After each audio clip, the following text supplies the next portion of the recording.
The same picturesque countryside that has made the region one of the world's most sought-after tourist destinations is now providing the fuel for one of Europe's most destructive bushfires. Giant walls of flame stretching metres into the sky are a frightening backdrop as they bear down on houses and villages.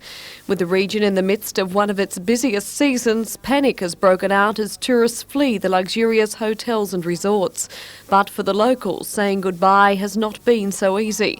With firefighters stretched beyond their limits, many residents have mounted their own campaigns to save their property, some armed with nothing more than a garden hose. For others, though, nothing could be done. In some areas, whole streets have been reduced to ash and rubble as the flames roared through. In a bid to reduce the fire's intensity, helicopters are being used for water bombing, but is yet to no avail. Tonight, the blaze continues to rage out of control, already having swallowed up more than 800 hectares of precious farmland and threatening much more.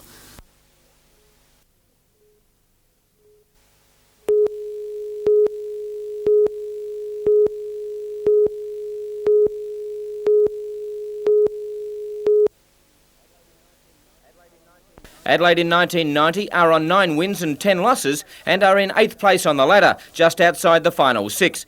The Falcons, on the other hand, are 1 from 22 and occupy the cellar.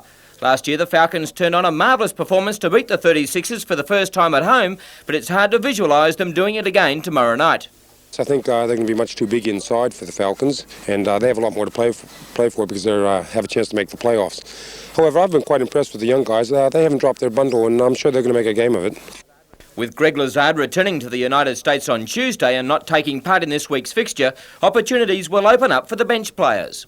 Yes, I hate to see any internal problems with any of the teams, but I look on the positive side, and I think a lot of the young guys are going to get more court time. The season's unfortunately already gone by, and hopefully those young guys these last 5 games will get a lot more court time, a lot more experience. Meanwhile, BHP Australs will head to their sister city of Wollongong to try to wrest the Still City trophy from their southern counterpart.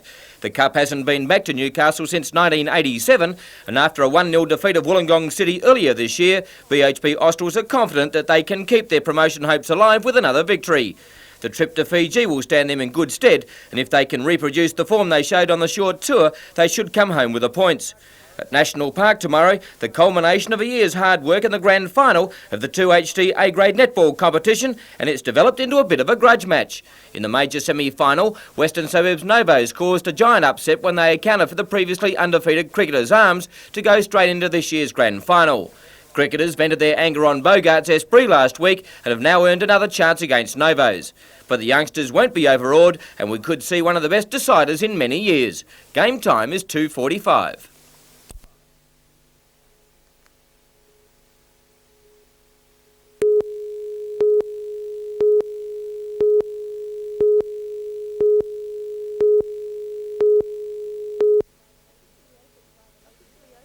Officially opened by the Lady Mayoress Margaret McNaughton, the CTEC office promises to bring the world of the visually impaired out of the dark ages.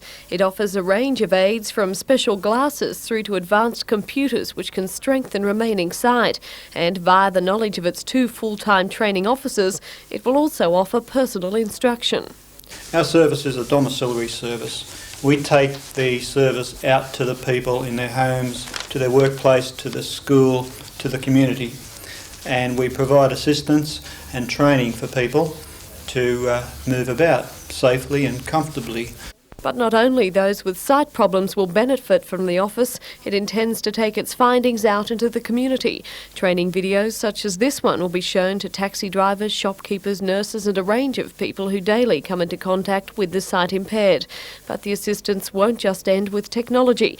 The traditional and very popular help of the guide dog will also be brought to the region through the office, and manager John Payne believes it can really prove its worth. The guide dog, well, it's a very famous sort of a mobility aid, and eventually in the long term I'd actually like to see guide dogs sort of trained in Newcastle or puppy walked, and perhaps a Newcastle born guide dog going to a Newcastle person.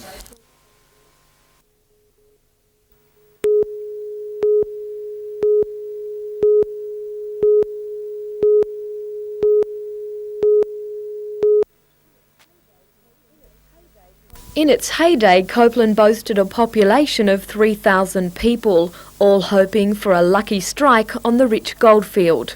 Of the 50 known shafts in the area, the largest and wealthiest was the Mountain Maid mine. By 1910, though, the gold began to disappear along with the town.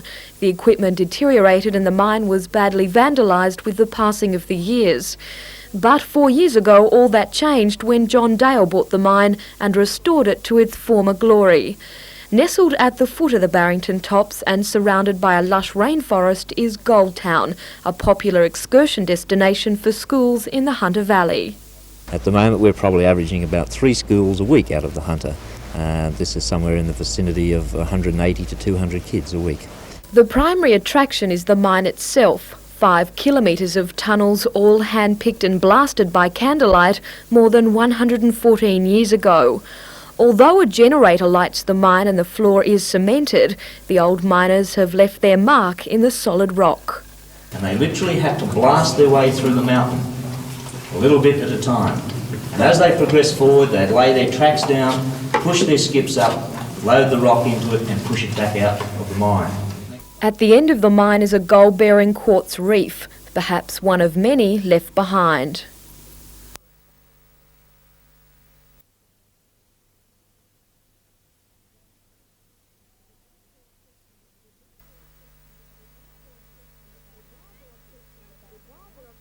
But while there are questions about how much is still left in the mine, there's certainly gold to be found in Back Creek.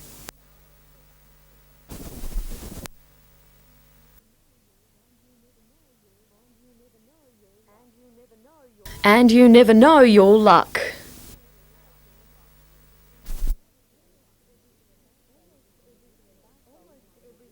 Almost everything about Goldtown is original. Even the machinery has been lovingly restored to working order.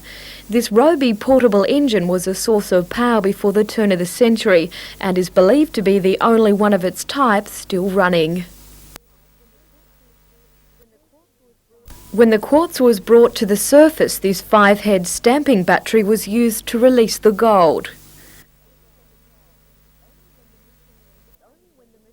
It's only when the machinery hums that the peace and quiet of the rainforest is disturbed. Far below the red gums, it's easy to forget it's 1990. A 5-kilometre walk through the rainforest has been established by the Forestry Commission, and visitors are encouraged to explore. Although John spends most of his days at the mine alone, on weekends he has a special companion. Ashley is a right-hand man here, or right-hand girl actually. She spends quite a bit of her time up here. She loves the forest and the animals, and she has a unique ability to be able to communicate with people, and hence she's a bit of an attraction herself, I guess. 4-year-old Ashley knows more about the forest than most adults. According to John, it's not unlike her to suddenly appear with a snake in her hand. In fact, Ashley's best friend is a carpet snake called Slippery. She knows, though, which snakes are her friends and which are harmful, and she can identify most of the plants and animals in the forest. In fact, Ashley has been around a long time.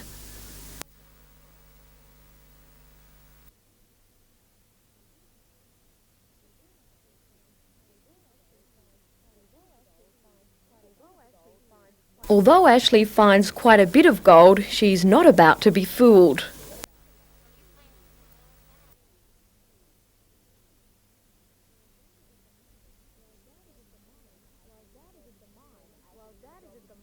While Dad is at the mine, Ashley's job is to show visitors around the museum, once the old miner's hut. On the walls are irreplaceable photos which show an era and a profession long past.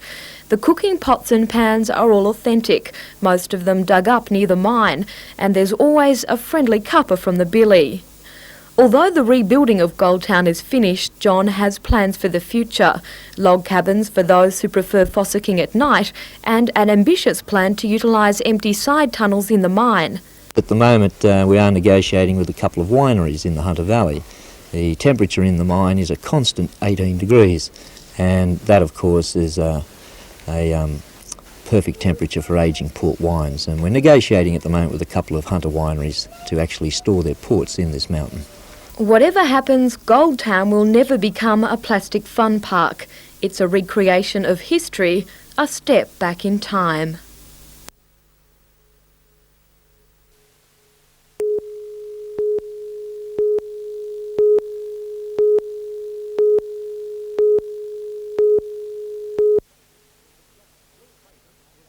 Blue Haven is a giant organisation and until now a very successful one, with operations from Melbourne to Brisbane controlled from a head office in Sydney. In Newcastle, a sign on the locked door of their Telarah branch directs inquiries to the other local outlet at Warners Bay. While nothing official was being said today, it's believed the involvement of the company Quadrax in Blue Haven is at the core of the problem. Quadrax was suspended from operating on the stock exchange last December for not clarifying its financial position to the exchange. I wasn't able to find out just how many Hunter customers are affected by the appointment, but this is a quiet time of year for pool builders and it has been a very wet winter. And besides, the Building Services Corporation underwrites all construction work, including pools, so clients will be insured. Even so, it will be a worrying time for people who can't get deposits back or may find delays to work. It's expected an official statement will be forthcoming from the receiver, John O'Brien, of Nelson Parkhill BDO in Sydney tomorrow.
Knights fans were as vocal as ever today as they piled onto more than 20 buses bound for Parramatta Stadium. The car park of the ISC wasn't the place to be if you weren't in red and blue, and expressing any sort of support for the Tigers was downright dangerous. The experts are divided, but the people of the Hunter will only hear of one result. Predictions about tonight's game? Newcastle. By how many? Just a win will do us. Knights are going to flog them. I think Knights by about 50, I think. Yeah, they're going to win. By how much? Oh, that much. In fact, some can see them going all the way to the grand final. We're on our way to victory, we shall not be moved. We're on our way to victory, we shall not be moved. The Knights are going to win the Winfield Cup.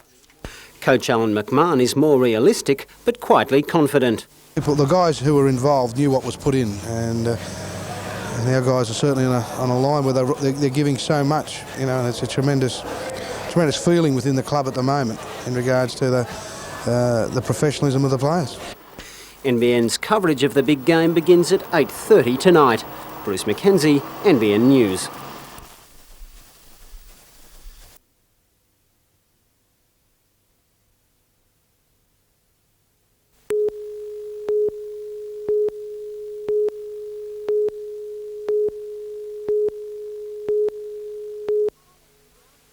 The pilots and ground crew from Williamtown's number 76 Squadron love nothing more than a good fight, so the opportunity to take up the campaign against cot death was more than they could resist.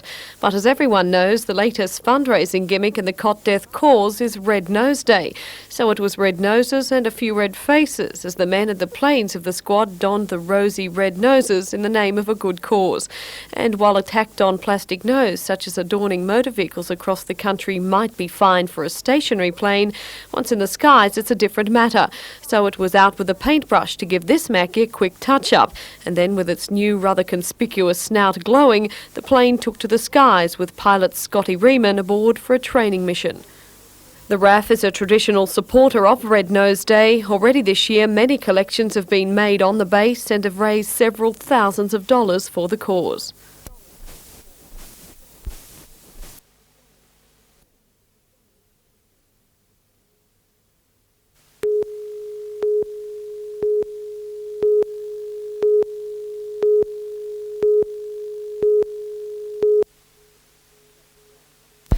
Dr Graham Russell is a specialist in human behaviour, especially family relationships and the changing roles of men.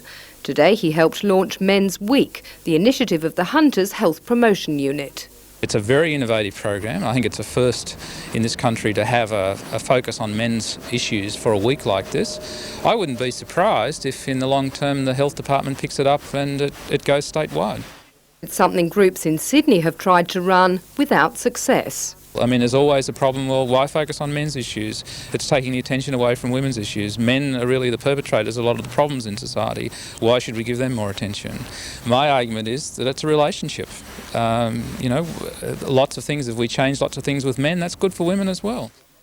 As traditional roles alter, he believes men need support in sharing parenting and in the shifting balance between paid work and work at home.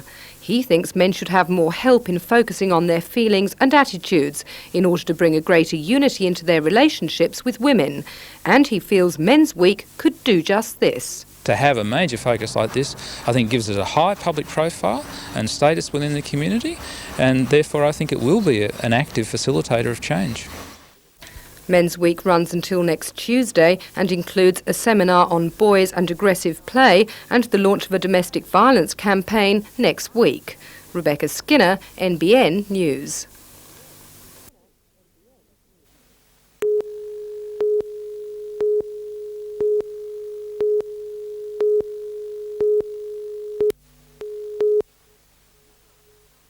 Newcastle Council is well aware of the plight of the city centre, empty shops and fewer than ever shoppers.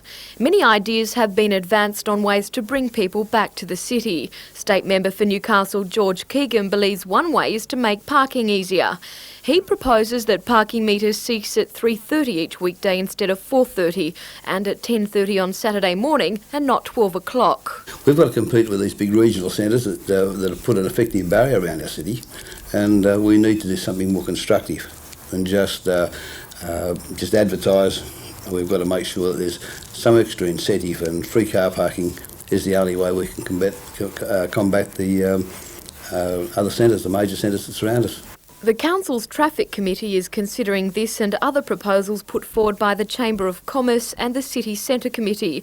According to City Engineer Doug Chapman, Mr Keegan's recommendation is likely to be a reality by Christmas. It might be just 10 cents, but for Newcastle Council, the city's parking meters are an important source of revenue. If the meters were to operate an hour less every weekday and not at all on Saturdays, then the council would lose around $84,000 a year. The committee is also looking at changing meters from 1 to 2 hour parking, and by the end of next month, all meters will take multiple coins.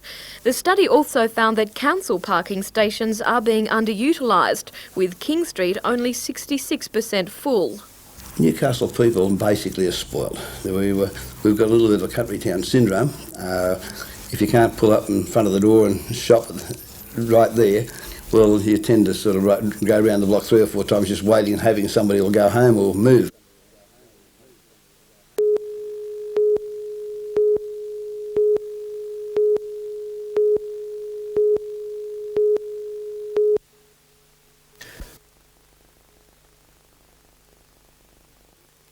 The principles are the same as an ordinary workshop lathe, but the proportions are vastly different. This headstock, or the main moving part, is only one of 4 pieces to arrive from Denmark. Together they'll form the heart of GEC Alstom's power plant refurbishing centre at Telarah. Built on the site of the old South Maitland Railways yard, this new $6 million plant is ideally situated to service 20 turbines from the Hunters power stations. We'll be able to carry out major refurbishment work in conjunction with our site work on turbine rotors and generators. The lathe will sit on a 2.5 metre deep concrete foundation. 2 bed sections were lowered into place today, soon to be followed by the lathe's head and tail stocks. Overhead cranes will lift jobs onto the lathe, and at the press of a button it can shave a 90-tonne turbine to an accuracy of 0.04 of a millimetre. The project is being run in close association with the Hunter Valley Training Company. It's hoped apprentices will benefit from working with the giant lathe. 2 will help install and operate the equipment. The training will then continue when the plant is active and is involved with work, so will be the apprentices in training. The plant should be operational by the end of next month. Andrew Lobb for NBN News.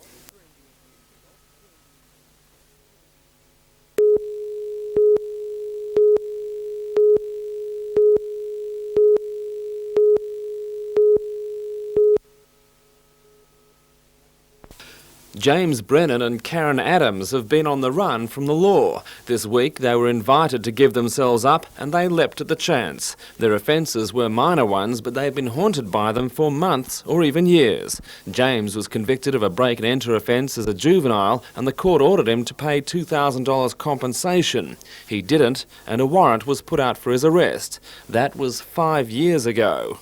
When I was getting $100 a fortnight in my cheque, and out of that I was supposed to be paying $50, you know, and like I had board and things like that to pay, which made it pretty hard, you know, and yeah, like I said, I was only a young bloke and now I'm married with 3 children and yeah, I want to try and get it sorted out. Karen failed to pay about $700 in parking fines. For almost a year she's believed there was a warrant out for her arrest. I'm always frightened that the police are going to knock at the door, you know, and sometimes they don't answer. So yeah, it has been. And do you know what would have happened if they had knocked at the door? Yeah, they probably would have had a warrant for my arrest, and having children, I don't really want to go to jail. James and Karen are just 2 of more than 40 people with outstanding warrants in the Gosford district who happily surrendered to the law under a unique police experiment, giving them a second chance to pay the fine without fear of a jail sentence. It's the prospect of spending a week or 2 in cells like this for an outstanding warrant matter that may have occurred years in their past that fills so many people's lives with shame and fear. But at least in the Gosford Police District, there is now an alternative to this. Police Superintendent Joe Blanche came up with the idea of offering people a second chance to pay their fines. It gives people with warrants out for them the opportunity to come in and clean the slate, to start again instead of dodging and hiding from us all the time. I saw it as a good public relations exercise and it certainly worked out far and beyond what I thought it was. Inspector Blanche approached local newspaper reporter Lee Masters, who was only too happy to help publicise the scheme. Mr Blanche was somewhat reluctant at first, but I thought it was an excellent idea and we might as well let it run anyway. Local papers carried publicity for the campaign dubbed Operation Fresh Start. The day was an unheralded success with about 20 people turning themselves in. A second appeal later in the week brought an equal number forward. The operation depended on clerk of the local court Brian Wilson, who arranged affordable terms for fine payments and prompt hearings for more serious offenders. The people are given an opportunity to come in today, put forward their reason why they haven't paid the fine, and to make an offer to pay off the fines or do community service type work to cut out the fines. Paying the fines won't be easy for people like James Brennan and Karen Adams, but at least they say they welcome this second chance. I feel better because, you know, eventually I'm going to get caught for it anyway, so I'll just get it over and done with, I suppose. In the end, do you think it was a good move? Yeah, I do. It's I'll be able to breathe easier and I can open my door now. Inspector Blanche believes the New South Wales Police Department will adopt this unique tactic elsewhere in the state. He says the exercise has proved its efficiency both in terms of manpower and time. We were looking for one fellow on 3 first instance warrants for his arrest, and we were spending considerable time with undercover police sitting outside his house, etc., and we couldn't locate him, and lo and behold he's come in today and given himself up for no other reason than he read it in the paper or heard it on the news.